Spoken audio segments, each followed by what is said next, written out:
Hello and welcome to this webinar titled Claim Your Values as a Superpower for Well-Being and Social Change.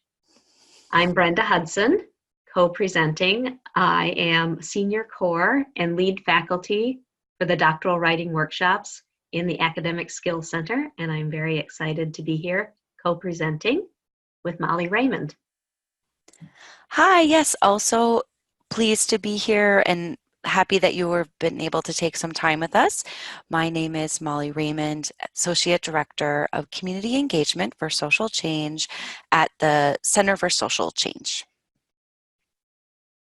And I just want to run down quickly our agenda for this webinar. In just a moment, I'm going to have you do a quick writing exercise, a little warm up. And then Molly's going to talk about how values connect to your well-being and social change work.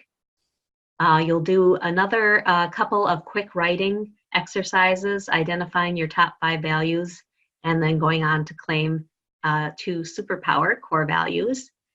And then towards the end, we'll focus on action planning and how to take what you've learned here and put it into practice in your daily life. And we will look forward to your reflections also at the end. And so with that, I'd like you to get out a pen and paper, or if you want to write on your computer, that's fine too. But this is just a very quick exercise. It's the equivalent of your jumping jacks in the morning. Just jot down a word or a phrase that describes your social change mission. So really just a word or a phrase. I'm going to give you about 30 seconds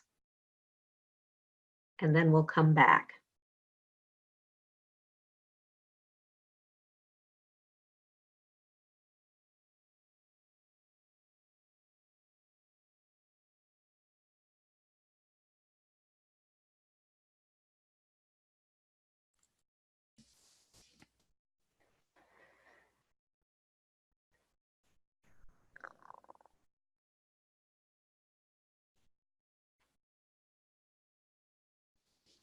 Okay, that was 30 seconds. Hopefully you've got your word or phrase down. If you do need more time, you can always pause the recording and start up again when you're ready.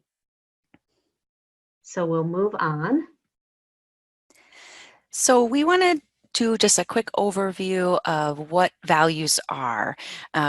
Most of us have a sense for what it is, but it helps to kind of think through that and build some context for our conversation or for this webinar. So they're our deepest level of personal programming, what's most important to us, what defines us, and fills us with purpose. They can help us to determine or evaluate how we spend our time, in the actions that we take, and the decisions that we make. Time is our most valuable resource. Actions demonstrate to others who we are, and decisions guide the direction of our life. So if we're intentional about our values and connect them to our time, actions, and decisions, we're intentionally choosing a path that will lead us to a more fulfilled life. And yeah, just a quick note about these buckets. So these are, we use them in terms of kind of what fills your buckets. It's a playful metaphor that Brenda and I like and kind of gives us that imagery. What are your values that fill your buckets?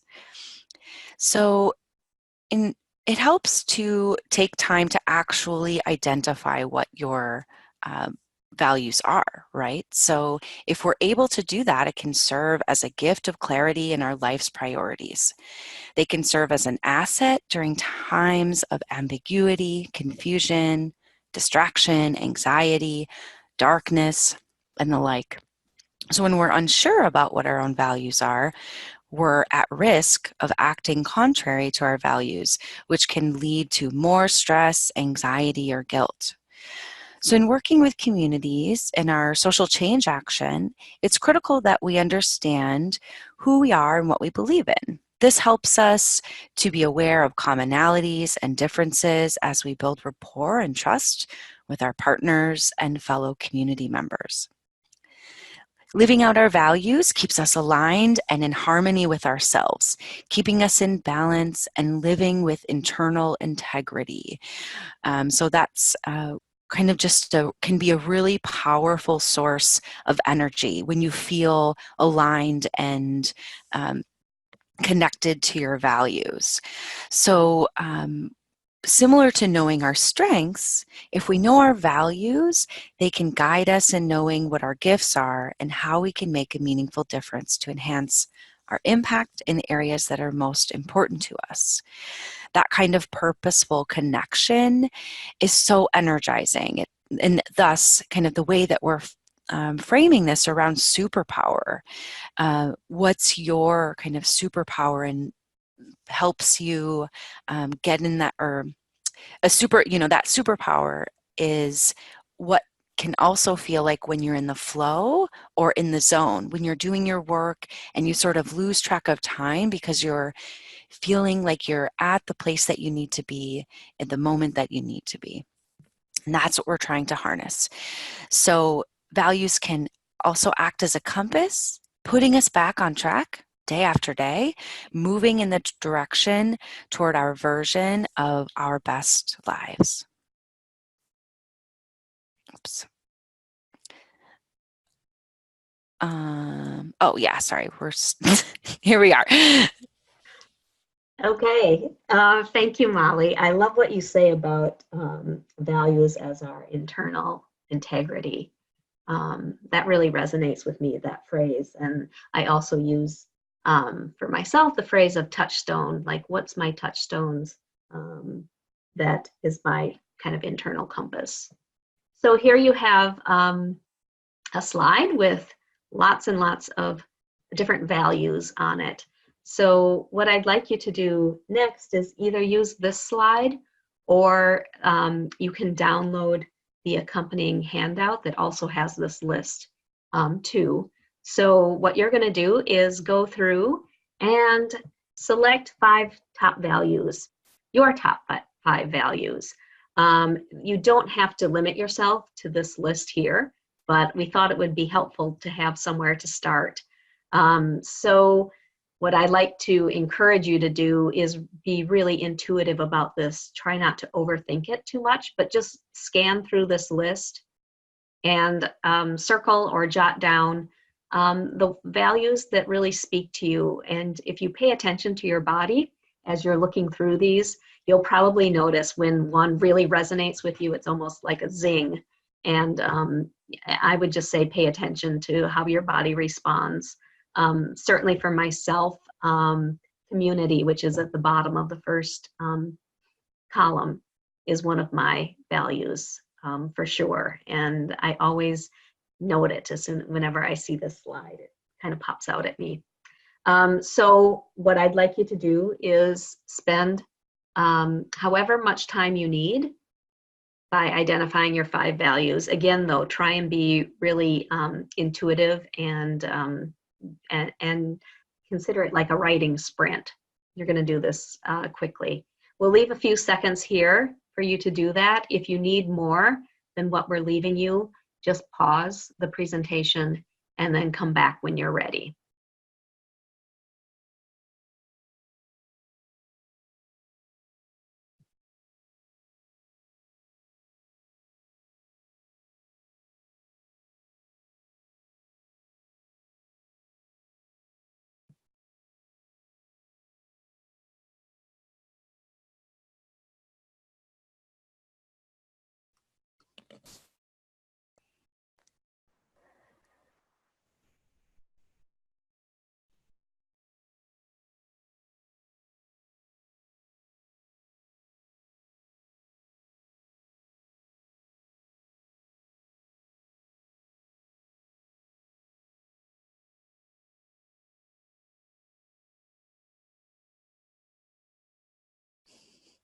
Okay, if you need more time, again, just pause it. Otherwise, we'll continue with the next part of this exercise. So you've identified 5 values that really resonated with you from the list that we had, or maybe you brought some of your own as well. What we'd like you to do now is really hone your list. I want you to think of, select 2 of those 5 values. Which 2 are really central to your best self? The ones that energize you, like Molly was saying earlier, that really speak to your internal integrity.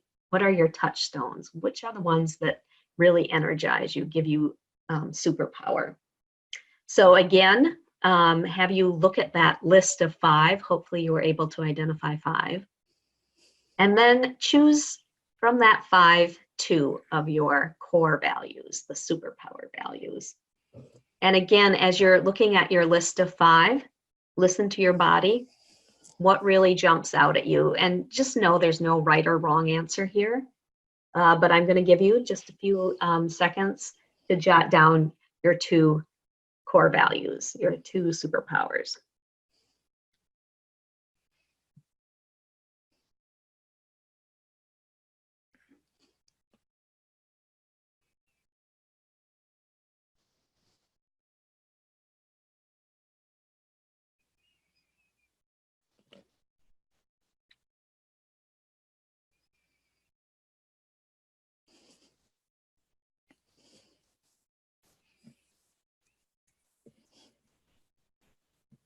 Okay, perhaps you're able to identify those 2. If not, just hit pause and come back when you're ready.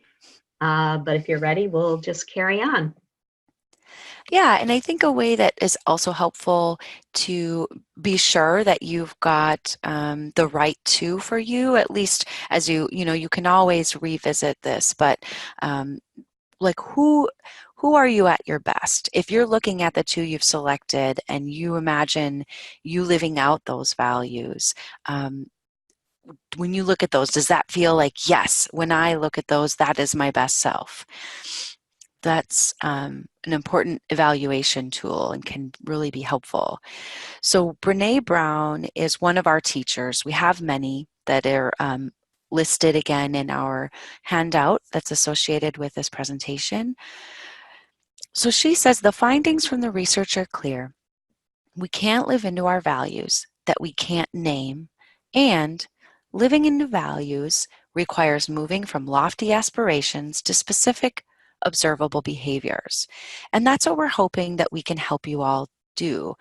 So in thinking about some ways to concretize your values, it can be helpful to think about them in the following ways: goal setting, leadership, navigating challenges, and of course, your social change. Value congruence is an extent to which your behavior is consistent with your values, and this is fully achieved when your goals reflect your values. That can help drive results in the areas that are most important to you. When we experience an incongruency, it can be hard to find meaning in our life and work and more likely to procrastinate. So you can imagine some of the times when you were procrastinating on a project and you just didn't have the energy to do it. And that may be because there's a misalignment. Sometimes we have choices around that, sometimes we don't. But maybe it's helpful to realign your mindset and how can you associate this project and look at it a different way from one of your values. Values can and should also impact your leadership. How do you spend your time, take actions, and make decisions in your leadership and management styles? It can be really beneficial to use this, again, as an evaluation tool. Can you be intentional and find alignment with your values and thinking about your effective and thoughtful leadership? Does your brand associate or is your brand aligned with your values? Is it something that you're really proud of? Can also use values to find stability and strength in challenging work and social situations and faced with any moral dilemmas. For those of you who may be familiar, cognitive behavioral therapy is a tool that a lot of mental health professionals use, and one of those components is a values clarification, and that helps to create distance from social pressures, distinguishing our own motivations and desires from those of the people and society around us. When trying to decide how to address a situation, being confident in making decisions that are aligned with your values can boost a sense of worthiness and confidence and knowing that you're doing the right thing.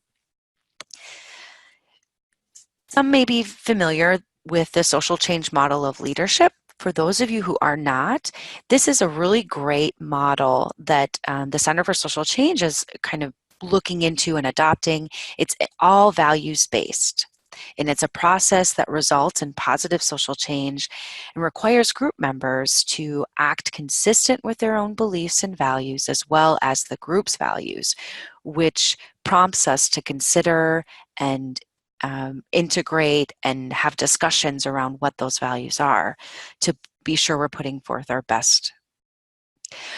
We're all faced with so many community needs and competing requests as it relates to kind of your service and social change projects. So using your values as a prioritization tool can be really helpful. And also when faced with burnout, it can be a sign that you may want to start reevaluating what your, whether or not your work is aligned with your values. Is there another way that you can shift your mindset and your approach to be sure that you are practicing and perpetuating your own values in the work that you're doing? So when we're, again, kind of in that congruency, your value or like your social change work should be a renewable superpower. And you know that you're kind of in that zone when you're finding that space. So it should be feeding you, not depleting you, right? So we're going to move on. Thanks, Molly. I love that discussion about moving from lofty goals to specifics, because I think it's easy to maybe think about, what our values are. We think, we might know what guides us, but we can get lost in the specifics if we don't have the specifics. So this exercise, Molly and I wanted you to do, to think about what behaviors, again, moving from lofty to specific, what behaviors support your best self? What behaviors support your values? So going back to, Molly gave a couple of examples, in the previous slide about burnout, for instance, or, your aims to live a social change mission. Both of those things. So how do you, knowing what your values are, how do you make sure that you're exhibiting behaviors that support that and that therefore support your best self? So here's what we would like you to do for this part, is to identify 2 to 3 behaviors that support your best self, that support the core values that you identified. And I'll just throw out one of mine. I already shared that community is one of my core values. It's certainly one that makes me feel like I have a ton of energy when it goes well. And one of the behaviors that really supports that for me is active listening, because I know when I'm not actively listening in a community environment, I don't get as much out of the community experience. And I also know it's one of the things that frustrates me when I feel like I'm not being actively listened to. So active listening, certainly I want to embody that behavior, but it's also something I look for, to feel validated and to feel that sense of community and connection. So that's just one of my examples. Molly, did you want to share anything from the behavior aspect from you? Sure. Yeah, community is also one of my core values, but the one that I can think of that has some specific examples is wholeheartedness. And the way that I practice that is twofold. One, in thinking about self-compassion when I'm stressed with anything, right? If it's a social situation, looking at internally, with love and self-compassion and a whole heart, and understanding that there's lots of factors that contribute to what may be hindering me to presenting my own best self, right? The other one is working with others and making sure that I am honoring their whole person and experience. So that looks like paying attention. If somebody is frustrating me in a social or work situation, remembering that they may be operating from a place of pain, trauma, or past experience that has given them that, whatever it is, like fill in the blank, right? Like if it's a defensiveness. So just being patient and thoughtful and trying to seek kind of the bigger picture of what may be going on here and supporting them in an empathetic way. Great, thank you for that. So here we're going to pause again. I'm just going to pause for about 30 seconds. If you need more, certainly take time by pausing stopping the recording and coming back when you're ready.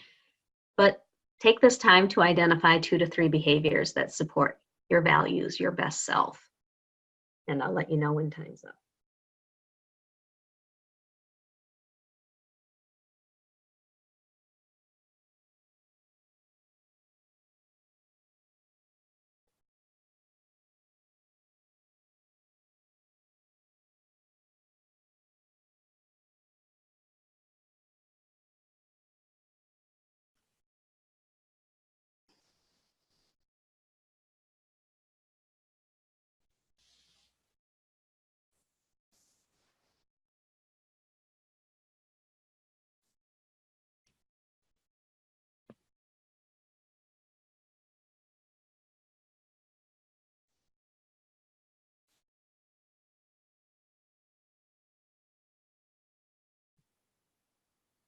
Okay, and please feel free to take more time if you need it by pausing the recording and coming back when you're ready. Otherwise, we'll carry on with the next slide. And so Molly and I wanted to talk to you as well about action planning. So you've gone ahead, you've identified, we touched base initially about your social change mission to remind you, the work that's important to you. And then you identified 5 values and then narrowed that down to 2. And then you selected a couple of behaviors that really support those really important values to you. So just going ahead thinking, now that you've identified the behaviors as well, thinking about what you can do to really harness these behaviors to make sure you're using them to best effect. So remember, Molly talked about filling your buckets, how our values give us life, give us purpose. So we're going to also talk a little bit about how the behaviors that you selected can help you do that. Certainly combating stress when you have competing interests and different people and obligations clamoring for your attention. What do you do? How can you use your behaviors to actually help you de-stress? Not only to maybe de-stress, but to prevent stress, because you're using behaviors that focus on your values so that maybe you know how to better prioritize what comes across your desk and even your home desk. And also advancing your social change mission. So how can you use the behaviors to greater effect looking at your social change mission? And then Molly, is there other things you'd like to add to this? I think it can be helpful for us to do some additional reflection when you have time, in terms of imagining when you are fully living into your values and when you're not. What are the things that help promote that congruency, that action that makes you feel like your best self? And what are the things that can sometimes get in the way, right? So when it is stress, what is it? Like, is there a trigger, or is there a specific kind of project that's little slippery and kind of you lose your way? And maybe there are some other things that you can do that can be helpful to constantly remind you, like making sure your partner, significant other, best friends know, so that you're claiming out loud and that you can be reminded when you're in times of turmoil or even maybe in times of excitement, right? To be sure that you're staying on track. I like those ideas a lot. And one thing that I'll just throw out there, since we've been doing some writing anyway, is spending just a few minutes to journal, to ask yourself questions on the page. It doesn't have to be for very long. You can just spend a couple of minutes really posing a question to yourself about, maybe it's just checking in with yourself, very open-ended, like what's going on, or more specific to values and behaviors, how am I doing exhibiting behaviors that support my values? So you can, that reflection through journaling for just a few minutes is another way that you can do that. Yeah, and then setting an intention for a day, right? If you can imagine, if you see your calendar and you've got a lot of stuff coming up that gives you a little bit of anxiety or caution, maybe spend just a few minutes in the morning that's, with a simple open question of how can I live into my value of wholeheartedness today? Whatever works for you. It doesn't have to be super elaborate or time intensive to keep you kind of to build in those habitual reminders. That's a great one. I'm going to remember that for tomorrow. I have a chunky day tomorrow. Thank you. So we want to end on our last exercise for you is a visualization. So taking what you've explored today and then hopefully putting it in context so that when you leave this cozy webinar and you're back to your day-to-day life where you may have a lot of competing projects, competing interests for your time, it's maybe feeling a bit stressful. What do you do? So I want you to just project yourself 1 week from today. So next Monday, perhaps, or whenever it is that you are listening to this a week from today, think about your values and then those behaviors that you've identified that really help you live those values. So what can you commit to? What, maybe even just one small thing you can identify that you can take away from this webinar that you can put into practice when things are, back to normal, when you're when you have a lot of to-dos on your plate.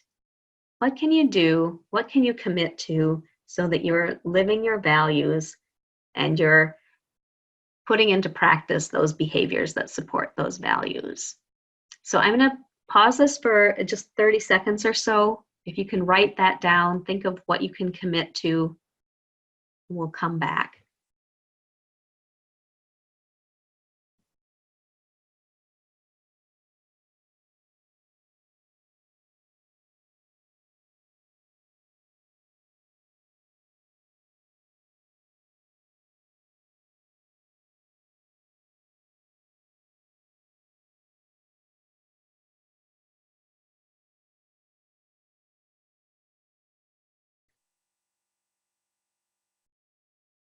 Okay, and maybe you know exactly what you should be doing a week from now.